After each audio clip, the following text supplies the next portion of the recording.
नमो रत्नप्रिय सराजै म राजेन्द्रमान Bajracharya Vajrayana health tips कार्यक्रम लिएर तपाईहरु समक्ष आइपुगेको छु। आज 2077 साल ज्येष्ठको 27 गते अर्थात् चन्द्रमास अनुसार तछला गा आज चाहिँ चौथी मंगलबार हो। आजको दिनमा म तपाईहरुलाई 3वटा यो बौद्ध स्तोत्रमा तारिणीलाई चाहिँ पाठ गर्दै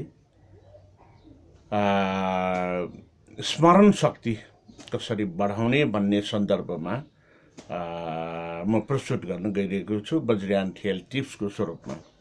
र सर्वप्रथम म अष्टोत्तर शताक्षरी नाम अपरिमितायु तारिणीलाई पाठ गर्न गइरहेको छु।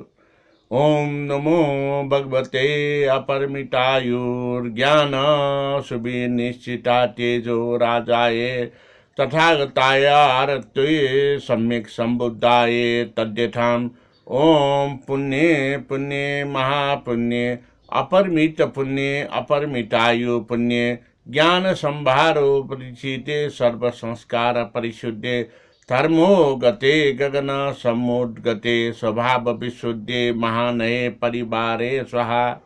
यसरी आयु साधनको निमित्त जुन चाहिँ अपरिमितायु धारणा गर्ने गरिन्छ अपरिमितायु तारिणी स्तोत्रलाई पाठ गरेर, त्यसै गरेर जुन चाहिँ आफूले जानी अनजानी गरेको पापलाई नाश गर्नको निमित्त सर्व पाप शोधन अर्थात् शताक्षर नाम धारणीमा सर्व पाप शोधन धारणीलाई पाठ गर्ने गरिन्छ। जुन यस प्रकार रहेको छ। नमस्ते द्विकानां तथागतानां सर्वात्रा प्रत्यता वाप्ति धर्मता वली नाम असम सम समन्तो नोता वाप्ति शासन। हर हर स्मर स्मरण विगते राग बुद्धि धर्मते सर सर समबला हस हस त्रय त्रय गगन महाचल रक्षण जोल ज्वलन सागरे स्वाहा। र यसै गरेर अब जुन शताक्षर मन्त्रको रूपमा तारिणीको रूपमा मात्रै पाठ गर्ने अर्थात् हामीले प्राप्त गरेका सबै ज्ञानहरू हामीले त्यसलाई चाहिँ आफ्नो शरीरमा धारणा गर्न सकौँ र त्यसलाई अभ्यस्त हुन सकौँ भनेर हामीले अभ्यास गरेर चाहिँ सम्पूर्ण अभ्यास गरिसकेपछि सम्पूर्ण पाठ गरिसकेपछि अन्तमा पाठ गर्ने।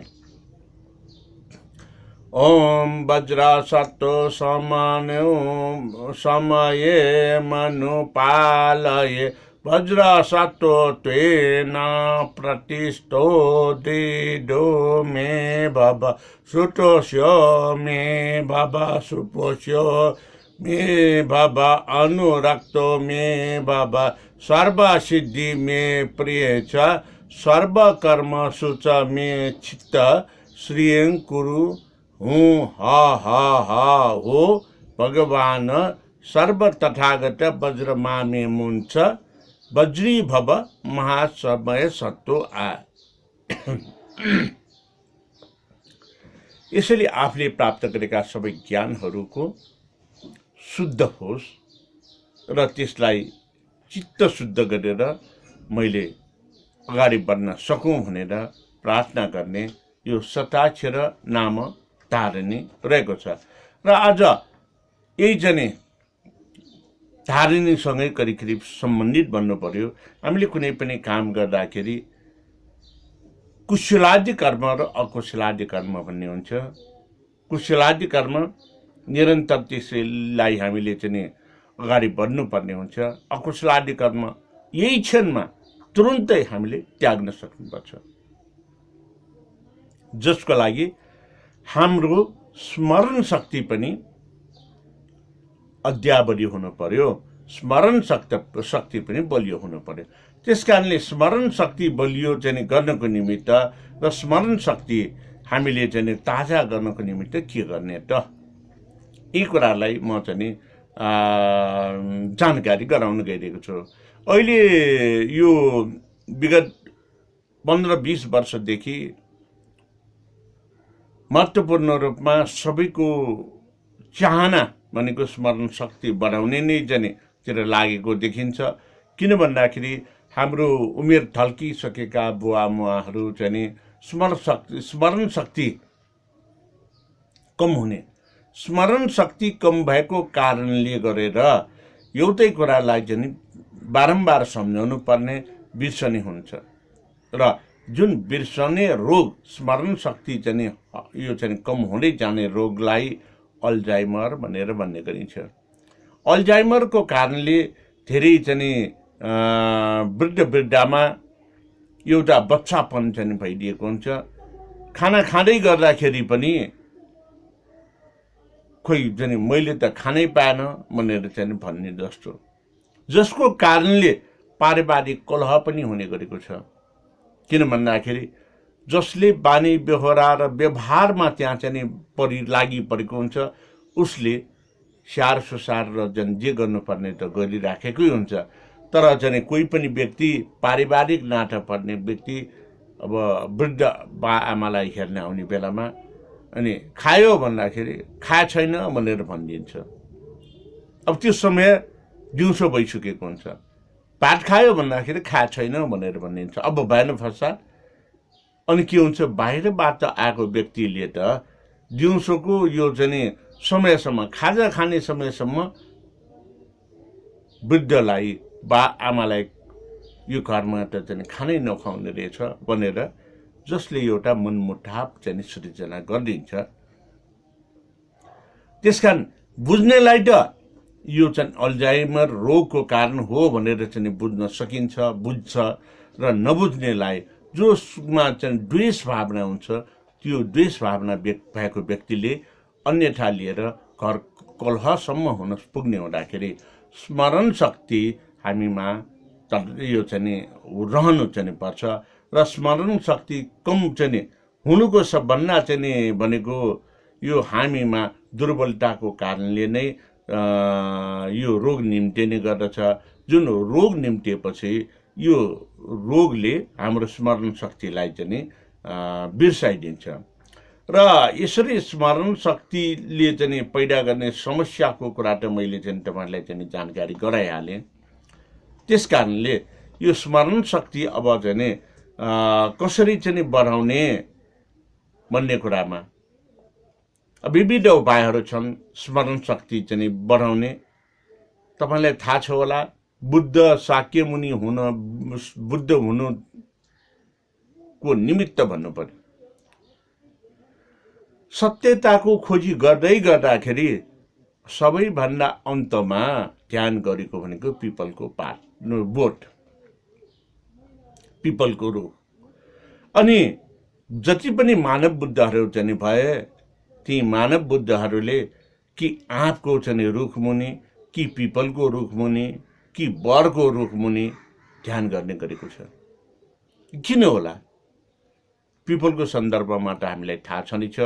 किन भन्दाखेरि पिपलको रुखले दिनभरि अक्सिजन बाहिर फाल्छ र कार्बन डाइअक्साइड चाहिँ भित्र लिन्छ।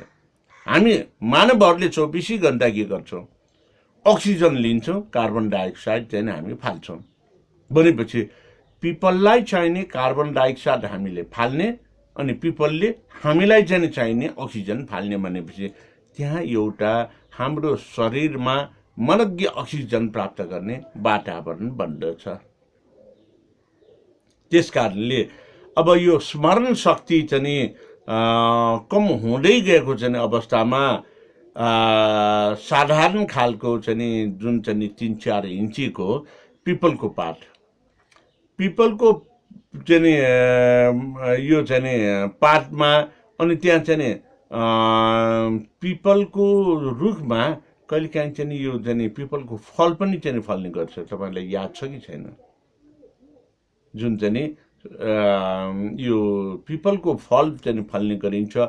पाउँछ भने पिपलको फल, पाइँदैन भने भर्खर चाहिँ नि पलाउन थालेको जुन चाहिँ नि कमलो खालको पिपलको चाहिँ नि पातलाई चाहिँ नि हामीले यो सेवन गर्ने गर्यो भने यसले हाम्रो चाहिँ नि स्मरण शक्तिलाई बढाउँछ, मुटुलाई चाहिँ नि बलियो पार्छ र स्नायु प्रणालीमा रक्त सञ्चारलाई पनि यसले महत्त्वपूर्ण काम गर्दछ। अब यसलाई चाहिँ नि त्यसै खाने कि के गर्ने, त्यसै खान त मिल्दैन। त्यसै खाँदाखेरि जुन पिपलको पातमा जुन दुध निस्कन्छ त्यसले हाम्रो शरीरलाई फेरि हानि पनि गर्न सक्छ। त्यस कारणले कमलो खालको पिपलको पात लिने र चाहिँ त्यो पिपलको पातलाई तातो पानीले पखाल्ने सबभन्दा पहिले, त्यसपछि त्यो पिपलको पातलाई चाहिँ पकाउने, पकाएर क्वाथ बनाउने अनि त्यो क्वाथ बनाएको पिपलको पातको रसलाई खाने गरेको सन्दर्भमा स्मरण शक्ति बढाउने गर्दछ। त्यही भएर वज्रयान बौद्ध परम्परामा घरको शुद्धिकरण गर्ने बेलामा अनि कुनै पनि विशेष पूजाहरू गर्न बेलामा अनि चाहिँ ध्यान समाधि युक्त चाहिँ पूजाहरू गर्ने बेलामा, व्रत बस्ने बेलामा पिपलको पात चाहिँ अत्यावश्यक हुने गर्दछ। अझ त्यति मात्र होइन, बच्चा जन्मेको जुन चाहिँ न्वारण गर्ने बेलामा र चाहिँ यो अवस्थामा पनि बच्चाको चाहिँ नामाकरणमा पहिलो अक्षर त्यही पिपलको पातमा लेख्ने गरिन्छ। अनि पिपलको पातमा नै यो चाहिँ मह राखेर त्यसबाट निकालेर बच्चालाई चाहिँ खुवाउने पनि चाहिँ प्रचलन छ। यही कारणले हो, जसको कारणले यो चाहिँ स्मरण शक्ति चाहिँ बढाओस् भनेर। त्यसकारण अर्को चाहिँ के पनि चाहिँ हामीले गर्न सकिन्छ भन्दाखेरि पिपलको बोटको, पिपलको रुखको बोक्रा सुकाएर राख्ने, जसलाई अनि पाउडर बनाएर चाहिँ पिस्ने र त्यो पाउडर बनाएर चाहिँ पिसिएको पाउडरलाई महसँग मिसाएर अनि त्यो पकाउने, पकाइसकेपछि त्यो चाहिँ बिहान बेलुका ठुलो चम्चाले एक एक चम्चा चाहिँ त्यो रस चाहिँ पिउने गरेको सन्दर्भमा पनि यसले स्मरण शक्तिलाई बढाउँछ। अर्को कुरा, हामी बेल त खाने नै गर्छौँ। अनि बेलको सन्दर्भमा के पनि भन्ने गरिन्छ भने बेल पाक्यो कागले हर्षन बिस्मार भनेर भनिन्छ। किन त होला? बेल पाक्छ, बेलको बोक्रा बलियो हुन्छ, कागले चाहिँ राम्रो राम्रो मिठो मिठो चाहिँ भन्दा पनि जुन पौष्टिक तत्त्वयुक्त खानाहरू खाने गर्दछ। तपाईँलाई थाहा होला, कागले जुन चाहिँ यो डुबोको चाहिँ चौरमा गएर त्यहाँ चाहिँ ठुङ्गी ठुङ्गी चाहिँ डुबोभित्रको चाहिँ त्यो डुबोको जरालाई खाने गर्दछ। डुबोको जरामा जति पौष्टिक तत्त्व हुन्छ अरूमा चाहिँ हुँदैन। त्यसैले चाहिँ के भन्दाखेरि बेलमा पनि यो पौष्टिक तत्त्व बढी मात्रामा हुन्छ, तर त्यहाँ ठुङ्गिएर त्यो चाहिँ पाल पार्न सक्दैन। अनि बेल पाक्यो कागलाई चाहिँ हर्षन बिस्मात भनेर भन्ने गरिन्छ। बेललाई हामीले यो दैनिक खाली पेटमा हामीले 20 दिनसम्म लगातार चाहिँ खाने हो भने जुन बेल फलले त्यो 20 दिनमै हाम्रो स्मरण शक्तिलाई अत्याधिक मात्रामा यो चाहिँ वृद्धि गरिसकेको हुन्छ। स्मरण शक्ति हाम्रो बलियो बनाइसकेको हुन्छ र त्यसकारणले यो बेल मा अरू वस्तुहरूमा चाहिँ साइड इफेक्टहरू धेरै हुने गर्छन्, तर बेलमा साइड इफेक्ट पनि न्यून चाहिँ हुने गर्दछ। त्यसकारण बेल महत्त्वपूर्ण रूपमा हामीले साइड इफेक्ट कम भएको फलफुलको रूपमा स्मरण शक्तिलाई चाहिँ प्रयोग गर्न सकिन्छ। बेल फेरि चाहिँ के भन्दाखेरि शरीरका अङ्ग प्रत्यङ्गहरूलाई बलियो र तन्दुरुस्ती पार्ने काम पनि बेलले गर्छ। त्यही भएर यो चाहिँ सानसाना नानीहरू जुन चाहिँ 5 देखि विशेष गरेर 7 वर्षका नानीहरूलाई यी कर्मान्त गर्ने भनेर भनिन्छ। त्यो बेलामा 5 देखि 7-8 वर्षसम्ममा साना चाहिँ केटीहरू जुन चाहिँ नानीहरूको चाहिँ सम्पूर्ण अङ्गहरू विकास हुँदै गरेको अवस्था, त्यो अङ्गहरू विकास हुँदै गरेको अवस्थामा बेल चाहिँ खान दियो भने बेलसँगको स्पर्शले, बेलको चाहिँ रसले अङ्गलाई मजबुत तुल्याएर बलियो र स्वस्थ तरिकाले वृद्धि गर्न चाहिँ मद्दत गर्दछ। अब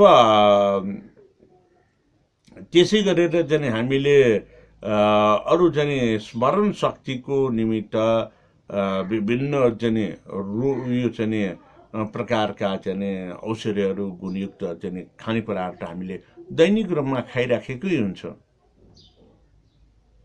जस्तो कि चाहिँ हामीले यो मरिच जिरामा राखेर मरिच खाइराखेको हुन्छ। यो मरिचको दानामा पनि यदि मरिचको दानालाई हामीले चाहिँ 4-5 चाहिँ मरिचको दानालाई पिसेर त्यसमा चाहिँ महसँग मिसाएर दैनिक 1 चम्चा चाहिँ हामीले खाने हो भने यसले पनि स्मरण शक्ति चाहिँ बढाउने गर्दछ। त्यस कारणले यी कुराहरूको चाहिँ लाई चाहिँ हामीले एकदम चाहिँ ध्यानपूर्वक चाहिँ लिने गरेको सन्दर्भमा हाम्रो शरीरमा हुने स्मरण शक्ति चाहिँ यो घट्दै जाने स्मरण शक्तिलाई बढाउन सकिन्छ। अब यही चाहिँ कुराहरूलाई चाहिँ गर्दै गर्दाखेरि वज्रयान बौद्ध परम्परामा जुन बुद्धत्व प्राप्त गर्नु अगाडि बुद्धले पिपलको बोटमुनि ध्यान गर्नुभयो। त्यो ध्यान गर्नुभएको अवस्थामा अहिले चाहिँ अनि चाहिँ बुद्धत्व प्राप्त कसरी गर्यो भन्दाखेरि यो ज्ञान मुद्राले हाम्रो ब्रेन पिट्युटरी ग्ल्यान्ड्सलाई हेल्थी र एक्टिभ गर्छ। जुन कारणले एकातिर पिपलको बोटको चाहिँ बाट फाल्ने अक्सिजन, शुद्ध अक्सिजन, स्वच्छ र आवश्यक मात्रामा पाउन सकिन्छ। अर्कोतर्फ चाहिँ के भन्दाखेरि ज्ञान मुद्राको कारणले ब्रेन र पिट्युटरी ग्ल्यान्ड्स हेल्थी र एक्टिभ, स्वस्थ र यो चाहिँ चलायमान चाहिँ भइदिँदाखेरि शरीरका सम्पूर्ण अङ्ग प्रत्यङ्गहरू त्यहाँ चाहिँ काम गरिरहेको अवस्था हुन्छ। जसको कारणले सम्पूर्ण अङ्ग प्रत्यङ्गले काम गरिराखेको अवस्थामा हाम्रो शरीरमा मेटाबोलिजम बढ्छ, ओमेगा 3 बढ्छ, बोन डेन्सिटी बढ्छ, जुन शरीरको विकास क्रममा अत्यावश्यक हुने गर्दछ। त्यस कारणले सबै उमेर समूहका व्यक्तिहरूले यो चाहिँ ज्ञान मुद्रामा हेर्नुहोस् त, कहाँ छ मैले यो बुढी औँला र यो चाहिँ चोर औँलालाई कहाँ राखेको छु र कसरी राखेको छु।